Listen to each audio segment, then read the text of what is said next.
Former President Donald Trump and his associates have levied serious allegations against current President Joe Biden, portraying him as the head of a corrupt crime family. However, upon scrutinizing Biden's extensive 50-year tenure in public service, scant evidence of criminal behavior or corruption surfaces. Conversely, Trump's own track record, when examined, reveals a starkly contrasting narrative. From allegations of mob-like behavior to a circle of questionable associates, the specter of corruption looms large over Trump's administration.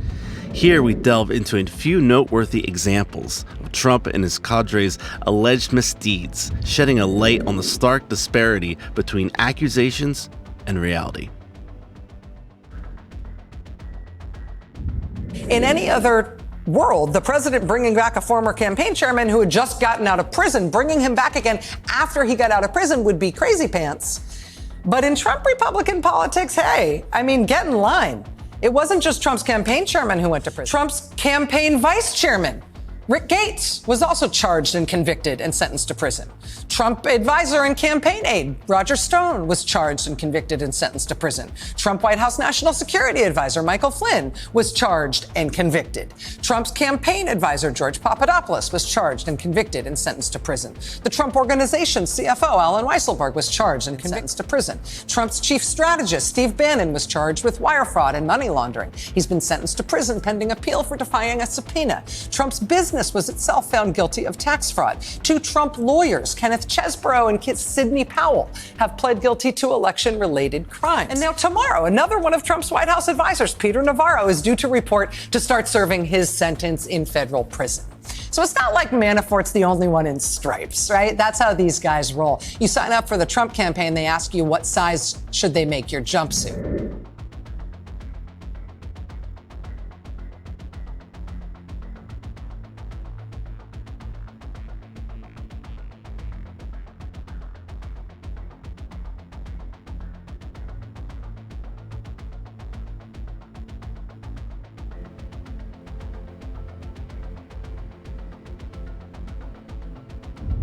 It does. There are some obviously recognizable names and then some that have maybe flown under the radar that we're getting to know. And I'll break down all of those players for you in just a moment. Not everybody on this indictment, listed on this indictment, is charged with all 41 counts, but everyone listed on the indictment is charged with conspiring to change the results of the election. So here's what you need to know about all the people listed after Trump on the indictment. Within the 98 pages alleging a criminal conspiracy to overturn Georgia's 2020 election, DA Fani Willis points the finger at two of President Trump's closest allies, former New York Mayor Rudy Giuliani and former Chief of Staff Mark Meadows. In 2018, Giuliani became Trump's personal attorney and then a key lawyer for the campaign. Giuliani fueled the flames of rumors that there was election fraud in Georgia. This election was a sham.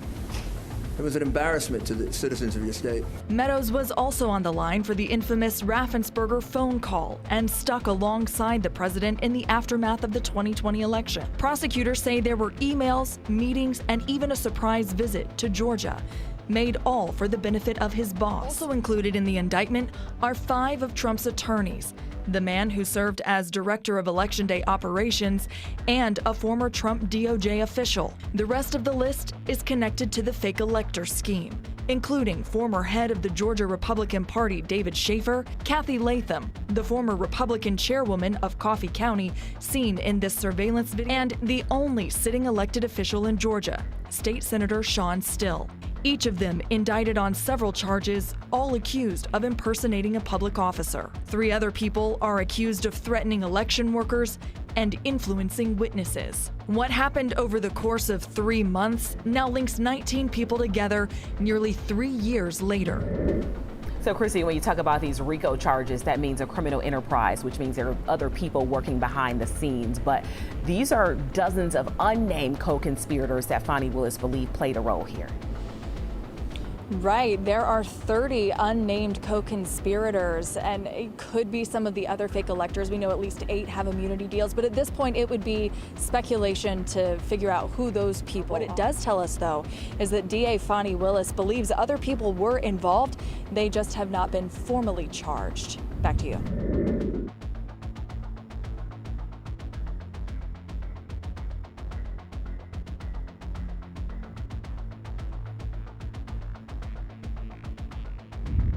A Wall Street Journal investigation into Donald Trump's business career finds the GOP presidential nominee sometimes dealt with people connected to organized crime in his Atlantic City and New York real estate work. Joining us now said, you know what, Mr. Trump might be better to stay out of Atlantic City, right? Yeah, they said, there's a lot of kind of shady people doing business down there, and the mob has some influence, and so there might be better ways you could invest your money if you're worried about your reputation. Because this was Atlantic City in the 80s, and among builders, it was widely known that it was almost impossible to go down there without getting your hands at least a little dirty. That's right. At the beginning, banks wouldn't even really work down there, so it was something people stayed away from, but Donald Trump went forward nonetheless. Did, and you found some specific people that he dealt with. I'm going to start with the first, who was a man described by prosecutors as an agent of the Philadelphia mob. Is that right? Right. This was a guy named Ken Shapiro, and he was a scrap metal dealer in Philadelphia, and he also worked with the Philadelphia mob and the mob boss at the time, who they called Little Nicky, and he and the other gentleman I just mentioned, Dan Sullivan, the Teamster who knew Trump, owned a piece of property together, and Trump needed it to build his first casino, so they leased it to him. All right, so then you also found a connection later or around the same time with a gambler who was convicted of tax fraud?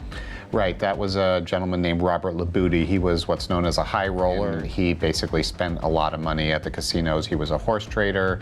He was banned from racetracks in New York State, and Trump got to know him because you know who your big customers are who are bringing a lot of money into your casinos. Yeah, you found he personally spent $11 million in the Trump casinos? That's right, yeah. And so Trump, I gave him some cars, and then those were turned into cash pretty quickly. And they did have a personal relationship. His daughter confirmed that Trump attended one of her birthday parties. Yeah, correct? she told Yahoo News. She did tell Yahoo News that Trump went to her birthday party.